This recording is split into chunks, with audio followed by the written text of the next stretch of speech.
Hi ಎಲ್ಲರಿಗೂ ನಮಸ್ತೆ. ನಾನು ನಿಮ್ಮ ಆಶಾ ಚಂದ್ರ ಭಟ್. ಆಶಾ ಸ್ನಾಳ ಪಾಕಕ್ಕೆ ನಿಮಗೆಲ್ಲರಿಗೂ ಸ್ವಾಗತ. ನಮ್ಮಲ್ಲಿ ಆಟಿ ಬಂತು ಅಂದರೆ ಮರಗೆಣಸಿದೊಂದು ಪತ್ರೊಡೆ ಮಾಡದೆ ನಮಗೆ ಆಟಿ ಪೂರ್ತಿ ಆಗೋದಿಲ್ಲ. ಹಾಗೆ ಇವತ್ತೊಂದು ಇನ್ಸ್ಟೆಂಟಾಗಿ ಮರಗೆಣಸಿನ ಪತ್ರೊಡೆ ಹೇಗೆ ಮಾಡೋದು ಅಂತ ಹೇಳಿಕೊಡ್ತಾ ಇದ್ದೇನೆ. ನಾನೊಂದು 2-3 ಸತಿ ಪೇಟೆಗೆ ಹೋಗುವ ಮೊದಲು ಅಕ್ಕಿ ನೆನೆ ಹಾಕಿ ಹೋಗಿದ್ದೆ. ಆವಾಗ ನನಗೆ ಎಲೆ ಸಿಗಲಿಲ್ಲ. ಇವತ್ತು ಎಲೆ ಸಿಕ್ಕಿದೆ, ಆದರೆ ನಾನು ಅಕ್ಕಿ ನೆನೆ ಹಾಕಿರಲಿಲ್ಲ. ಹಾಗೆ ಇನ್ಸ್ಟೆಂಟಾಗಿ ಹೇಗೆ ಮಾಡೋದು ಅಂತ ಹೇಳೋದನ್ನು ತೋರಿಸ್ಕೊಡ್ತಾ ಇದ್ದೇನೆ. ಮೊದಲಿಗೆ ನೋಡಿ, ನಾವಿಲ್ಲಿ ಒಂದು ಒಗ್ಗರಣೆಯ ಸೌಟು ತಗೊಂಡು ಅದರಲ್ಲಿ 1 ಟೇಬಲ್ ಸ್ಪೂನಷ್ಟು ಕೊತ್ತಂಬರಿ ಬೀಜ, ಹಾಗೆಯೇ 1 ಟೀ ಸ್ಪೂನಷ್ಟು ಜೀರಿಗೆ, ಇವಿಷ್ಟನ್ನು ಹಾಕ್ಕೊಂಡು ಒಂದು ಸ್ವಲ್ಪ ಹುರಿದುಕೊಳ್ತಾ ಇದ್ದೇನೆ ಇವತ್ತು. ಯಾಕಂದರೆ ಇನ್ನೊಂದು ನಾನು ಹೇಳ್ತಾ ಇರೋದು, ನನಗೆ ಕರೆಂಟ್ ಇಲ್ಲ ಇವತ್ತು. ಹಾಗೆ ಕರೆಂಟು ಕೂಡ ಇಲ್ಲದೆ ರುಬ್ಬದೆ ನಾವೀಗ ಇನ್ಸ್ಟೆಂಟಾಗಿ ಹೇಗೆ ಸುಲಭವಾಗಿ ಮಾಡ್ಬೋದು ಅಂತ ಹೇಳೋದನ್ನು ಹೇಳಿಕೊಡ್ತಾ ಇದ್ದೇನೆ. ಯಾಕಂದರೆ ನಾವು ಹಳ್ಳಿಯಲ್ಲಿರುವವರಿಗೆ ಕರೆಂಟ್ ಯಾವಾಗ ನೋಡಿದ್ರೂ ಕೈ ಕೊಡ್ತಾ ಇರ್ತದೆ. ಹಾಗಾಗಿ ಕರೆಂಟ್ ಇಲ್ಲದೇ ಏನೆಲ್ಲ ಮಾಡ್ಬೋದು ಅಂತ ಹೇಳೋದನ್ನು ನಾವು ಇನ್ವೆನ್ಷನ್ ಮಾಡ್ತಾ ಇರ್ತೇವೆ. ಹಾಗೆ ಅದರಲ್ಲಿ ಈಗ ಇವತ್ತು ಇದೊಂದು ನಾನು ಹೊಸ್ತು ಮಾಡಿರುವಂಥದ್ದು. ಇದನ್ನೀಗ ಕುಟ್ಟಾಣಿಗೆ ಹಾಕ್ಕೊಂಡು ಅದನ್ನು ತರಿಯಾಗಿ ಹುಡಿ ಮಾಡಿಕೊಳ್ಳುವ. ಎಷ್ಟು ಸಾಧ್ಯವೋ ಅಷ್ಟು ನುಣ್ಣಗೆ ಹುಡಿ ಮಾಡಿ, ನಾನು ಆಲ್ಮೋಸ್ಟ್ ತರಿ ಹುಡಿ ಮಾಡಿಕೊಂಡಿದ್ದೇನೆ ಇವತ್ತು. ತುಂಬ ನುಣ್ಣಗೆ ಹುಡಿ ಏನು ಮಾಡಲಿಲ್ಲ. ಇದನ್ನು ಈಗ ಒಂದು 2-3 ನಿಮಿಷ ಚೆನ್ನಾಗಿ ಕುಟ್ಟಿ ಹುಡಿ ಮಾಡಿ, ನಂತರ ಒಂದು ಸಣ್ಣ ಲಿಂಬೆ ಗಾತ್ರದಷ್ಟು ದೊಡ್ಡ ಹುಣಸೆ ಹಣ್ಣು ತಗೊಂಡಿದ್ದೇನೆ. ಇದನ್ನು ಈಗ ಚೆನ್ನಾಗಿ ನೀರಿನಲ್ಲಿ ಪಲ್ಪ್ ತೆಗಿಬೇಕು. ಇಲ್ಲ ನೀವು 1 ನಿಮಿಷ ಅದನ್ನು ಬಿಸಿನೀರಿಗೆ ಹಾಕಿ ಕುದಿಸಿದ್ರೆ ಸಹ ಕೂಡ ಆಗ್ಬೋದು. ನಾನು ಬಿಸಿನೀರಿಗೆ ಹಾಕಿದರೆ ತುಂಬ ಹುಳಿ ಆಗ್ತದೆ ಅದು. ಹಾಗಾಗಿ ನಾನು ತಣ್ಣೀರಲ್ಲಿ ಅದರ ಪಲ್ಪನ್ನು ತೆಗೆದು ನೋಡಿ ಈ ಥರ ಕಸವನ್ನೆಲ್ಲ ತೆಗೆದು ಬಿಸಾಡ್ತಾ ಇದ್ದೇನೆ. ಅದಕ್ಕೆ ಈಗ ನಾವು ಕುಟ್ಟಿ ಹುಡಿ ಮಾಡಿದಂತಹ ಕೊತ್ತಂಬರಿ ಹಾಗೂ ಜೀರಿಗೆಯನ್ನು ಹಾಕಿಕೊಳ್ತಾ ಇದ್ದೇನೆ. ಖಾರಕ್ಕೆ ಮೆಣಸಿನ ಹುಡಿ, ಇಲ್ಲದ್ರೆ ನಾವು ಯಾವಾಗಲೂ ಬ್ಯಾಡಗಿ ಮೆಣಸು ಹಾಕಿ ರುಬ್ಬೋದು. ಇಲ್ಲಿ ನಾನು ಮೆಣಸಿನ ಹುಡಿ ಹಾಕಿಕೊಳ್ತಾ ಇದ್ದೇನೆ.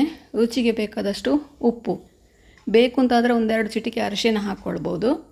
ಇದಕ್ಕೀಗ 1 ಕಪ್ಪಷ್ಟು ಅಕ್ಕಿ ರವೆ, ಅಂದರೆ ನಾವು ಇಡ್ಲಿ ಏನು ಮಾಡ್ತೇವೆ ಆ ರವೆ ಅಷ್ಟೇ, 1 ಕಪ್ಪಷ್ಟು ಅಕ್ಕಿ ಹುಡಿ, ರೊಟ್ಟಿ ಎಲ್ಲ ಮಾಡುವಂತಹ ಅಕ್ಕಿ ಹುಡಿ. ಇದೆಲ್ಲ ನಾನು ರೆಡಿಮೇಡ್ ಯಾವಾಗಲೂ ನನ್ನ ಹತ್ರ ಇಟ್ಕೊಳ್ತೇನೆ, ಅಂಥದ್ದನ್ನು ಹಾಕಿಕೊಳ್ತಾ ಇರೋದು.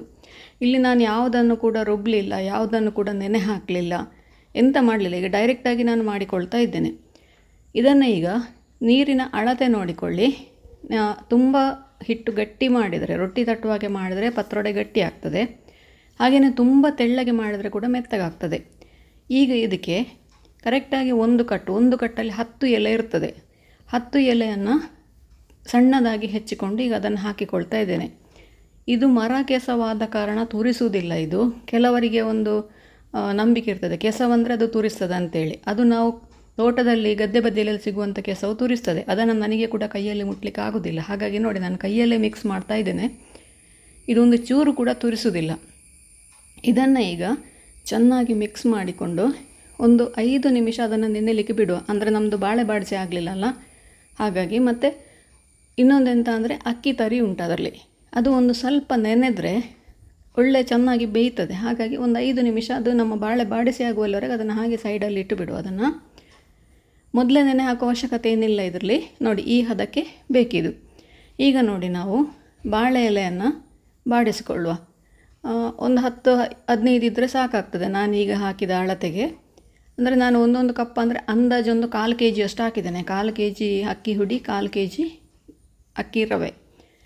ಈಗ ಎಲ್ಲ ಬಾಳೆಗಳನ್ನು ಕೂಡ ಬಾಡಿಸ್ಕೊಂಡು ಫಸ್ಟಿಗೆ ತೊಳ್ಕೊಂಡು ಚೆನ್ನಾಗಿ ಒರೆಸ್ಕೊಳ್ಳಿ, ನಂತರ ಬಾಡಿಸ್ಕೊಳ್ಳಿ. ಈ ಥರ ಎಲ್ಲ ಎಲೆಯನ್ನು ಕೂಡ ಬಾಡಿಸಿ ರೆಡಿ ಮಾಡಿ ಇಟ್ಕೊಂಡ ನಂತರ ನೋಡಿ, ಅಷ್ಟೊತ್ತಿಗೆ ನಮ್ಮ ಹಿಟ್ಟು ನೆನೆದು ರೆಡಿಯಾಗಿದೆ. 7 ನಿಮಿಷ ಆಗಿದೆ ಈಗ ನೋಡಿ, ಇದನ್ನು ಈ ಥರ ಹಿಟ್ಟು ಹಾಕಿ 4 ಕಡೆ ಕೂಡ ಮಡಚಿ ಒಂದೊಂದಾಗಿ ಬೇಯಲಿಕ್ಕೆ ಇಡುವ. ಎಲೆ ಬಾಡಿಸುವಷ್ಟೊತ್ತಿಗೆ ನೀವು ಇಡ್ಲಿ ಪಾತ್ರೆಗೆ ನೀರು ಹಾಕಿಬಿಟ್ಟು ತಟ್ಟೆ ಇಟ್ಟು ಅದನ್ನು ಅಲ್ಲಿ ಬಿಸಿ ಆಗಲಿಕ್ಕೆ ಇಡಿ. ಅಷ್ಟೊತ್ತಿಗೆ ನೀವು 15-20 ನಿಮಿಷ ಬೇಯಿಸಿದರೆ ಸಾಕಾಗ್ತದೆ. ನೀವು ಇದನ್ನು ಮಡಚಿದ ನಂತರ ನೀವು ಬಿಸಿ ಆಗಲಿಕ್ಕೆ ಇಡೋದು ಅಂತ ಆದರೆ ಅದನ್ನು ಆಲ್ಮೋಸ್ಟ್ ಒಂದು 45 ನಿಮಿಷ ಬೇಯಿಸಬೇಕಾಗ್ತದೆ. ಹಾಗಾಗಿ ಮೊದಲೇ ನೀವು ನೀರು ಕುದೀಲಿಕ್ಕೆ ಇಟ್ಟರೆ ಸುಲಭವಾಗಿ ಒಂದು 20-25 ನಿಮಿಷದಲ್ಲಿ ನಿಮಗೆ ಪತ್ರೊಡೆಯನ್ನು ರೆಡಿ ಮಾಡಿಕೊಳ್ಬೋದು. ಇನ್ಸ್ಟೆಂಟಾಗಿ ಮಾಡಲಿಕ್ಕೆ ನನಗೆ ಟೋಟಲಾಗಿ ಒಂದು ಅರ್ಧ ಗಂಟೆಯಿಂದ ಒಂದು 40 ನಿಮಿಷವರೆಗೆ ಬೇಕಾಯಿತು ಬೆಂದು ಎಲ್ಲ ರೆಡಿ ಆಗಲಿಕ್ಕೆ. ಮಾಡಲಿಕ್ಕೆ ನನಗೆ 20-25 ನಿಮಿಷ ಸಾಕಾಯಿತು. ಆಮೇಲೆ ಬೇಯಲಿಕ್ಕೆ ಒಂದು ಕಾಲು ಗಂಟೆ ಬೇಕಲ್ವ, ಹಾಗಾಗಿ ಟೋಟಲಾಗಿ 3/4 ಗಂಟೆ ಒಳಗೆ ನಾನು ಪತ್ರೊಡೆ ರೆಡಿ ಮಾಡಿದೆ. ನೆನೆ ಹಾಕಲಿಲ್ಲ, ರುಬ್ಬಲಿಲ್ಲ, ಎಂತ ಕೂಡ ಮಾಡಲಿಲ್ಲ. ಇನ್ಸ್ಟೆಂಟಾಗಿ ಇರುವ ಸಾಮಗ್ರಿಗಳನ್ನೇ ಉಪಯೋಗಿಸಿಕೊಂಡು ಈಗ ಮಾಡಿ ತೋರಿಸ್ತಾ ಇದ್ದೇನೆ. ನೋಡಿ, ಪತ್ರೊಡೆ ಬೇಯಲಿಕ್ಕೆ ಇಟ್ಟಾಯಿತು. ಇನ್ನು ಕಾಲು ಗಂಟೆ ಅಂದರೆ ನಾನಿದು ನೀರು ಕುದಿಯಲಿಕ್ಕೆ ಇಟ್ಟಿದ್ದೇನೆ. ಇದು ಕುದಿದು ರೆಡಿಯಾಗಿದೆ. ಇದನ್ನೀಗ ಕಾಲು ಗಂಟೆ ಬಿಟ್ಟು ನಂತರ ಅದನ್ನು ಓಪನ್ ಮಾಡುವಾಗ ನೋಡಿ, ನಾನು ಇಷ್ಟು ಎಲೆ ಹಾಕಿದ್ದೇನೆ ಅದಕ್ಕೆ. ಆವಾಗಲೇ ತೋರಿಸ್ಲಿಕ್ಕೆ ನನಗೆ ಮರ್ತೋಯ್ತು.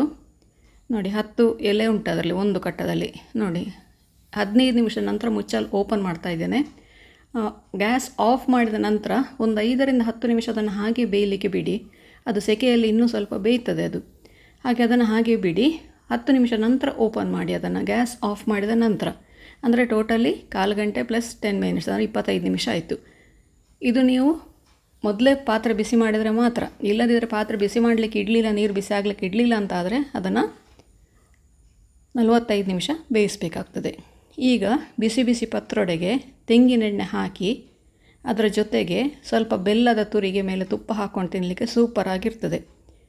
ಹಾಗೆ ಇಷ್ಟ ಇಲ್ಲದವರು ಸ್ವಲ್ಪ ಕಾಯಿ ತುರಿಗೆ 1 ಚಮಚದಷ್ಟು ಜೀರಿಗೆ ಹಾಕ್ಕೊಂಡು ಇದನ್ನು ನುಣ್ಣಗೆ ರುಬ್ಬಿಕೊಳ್ಬೇಕು. 1-2 ಬ್ಯಾಡಗಿ ಮೆಣಸು.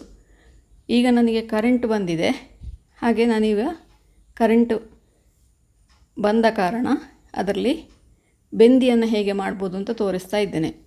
ಈಗ ನೋಡಿ, ಇದನ್ನು ಸಣ್ಣದಾಗಿ ಹುಡಿ ಮಾಡಿಕೊಳ್ಬೇಕು. ಅದನ್ನು ನುಣ್ಣಗೆ ರುಬ್ಬಿ ಇಟ್ಕೊಂಡಿದ್ದೇನೆ. ಪತ್ರೊಡೆಯನ್ನು ಸಣ್ಣಗೆ ಕಟ್ ಮಾಡಿ ಅಥವಾ ಕೈಯಲ್ಲಿ ಹುಡಿ ಮಾಡಿ ಇಲ್ಲ ಚಾಕುವಿನಿಂದ ಕಟ್ ಮಾಡಿಕೊಳ್ಳಿ. ನಿಮಗೆ ಹೇಗೆ ಸುಲಭ ಆಗ್ತದೆ ಹಾಗೆ ಕಟ್ ಮಾಡಿಕೊಳ್ಳಿ. ಇದೀಗ ನಾನು ಉಳಿದ ಪತ್ರೊಡೆಯನ್ನು ಮಾರನೇ ದಿನ ಬೆಳಿಗ್ಗೆ ಮಾಡ್ತಾ ಇರೋದು.